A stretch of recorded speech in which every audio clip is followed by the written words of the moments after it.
McDonald tries c3, tying the queen to d2, but it's too late. Black ends the game with a stunning queen sacrifice. Takes d1, and after takes comes e2.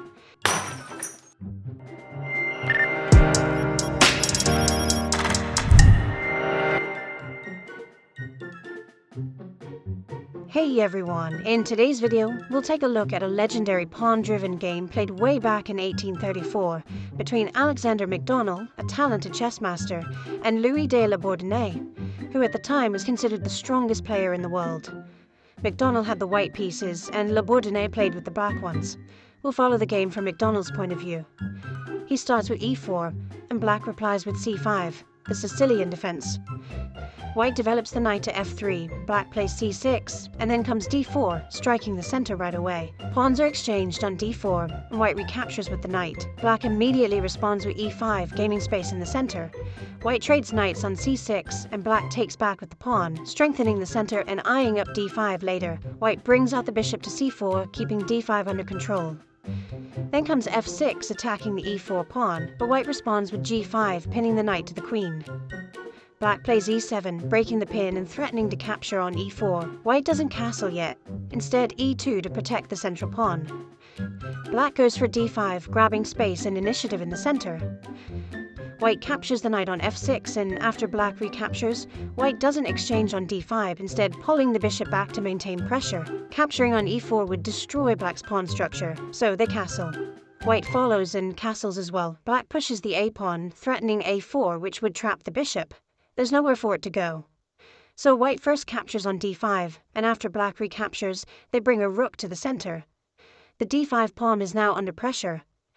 Black pushes it further, d4, and white follows with c4, blocking the diagonal and making sure a4 is no longer an issue. Now the bishop can fall back to c2 if needed. Black brings the queen out to b6, preparing to double the rooks. White repositions the bishop to c2, now eyeing the kingside. And then white offers a poisoned pawn on b2.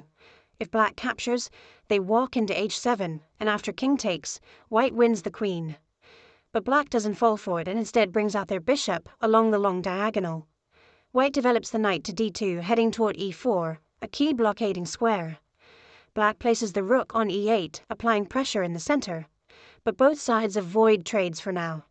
Black pulls the bishop back to f6, not only dodging exchanges, but also prepping the central pawn break, f5. White reacts with c5, freeing up c4 and opening up diagonals.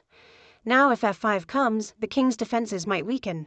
Black's queen is attacked, it retreats to c6, creating a strong diagonal battery.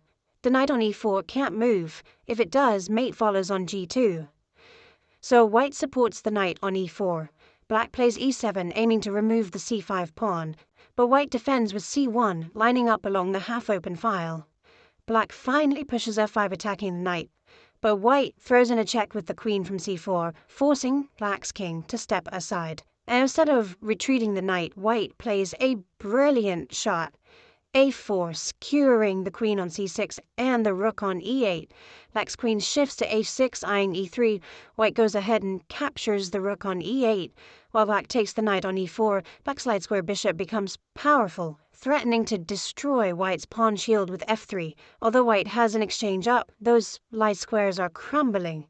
White tries to stop it all with c6, hitting the bishop, but capturing the bishop on e8 now lets white grab the b7 pawn and create a massive passer. So instead, black plays f3, sacrificing the bishop on b7.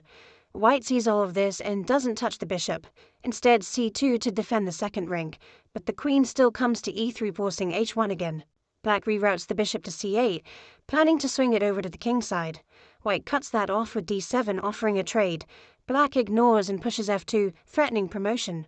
White's rook steps up to f1 to block it, but now d3 charges forward too. White plays c3, doubling up on the pawn and pinning it to the queen. But after bishop exchanges on d7 and e4, the passed d3 pawn becomes untouchable. McDonald sees the danger and tries c8, aiming to undo the queen. But if black captures the queen, white's plan is takes f8 and then queening the pawn on d8.